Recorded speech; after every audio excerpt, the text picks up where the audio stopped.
help me if you like and subscribe. So, I am doing an unboxing, and this is the strategy I use to open it. First, I have to take that off, and I stab it like I'm an Sussy imposter. It's hard to stab. 5 hours later, okay. So it has some cute little designs, like a little wave. I think this is like a little animal theme. It's a little cute, like wave, and like there's a little capsule so that your animal can peek. And there's a little blind bag. So here is the collector's guide. I have not gotten this series yet, and I do have a Hello Kitty one, but these are really, really cute. Oh, I didn't know that there were so many of these. I want that little koala, and I also like the tiger and the elephant, and the panda. And the monkey.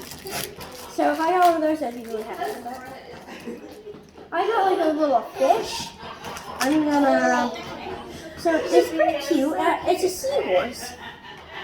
Oh wait, so I got a common. I'm gonna look and see which one's the rarest. So that's a rare. The narwhal is a rare. And the koala? Yeah, the koala is a rare. Well, bye. Like and subscribe.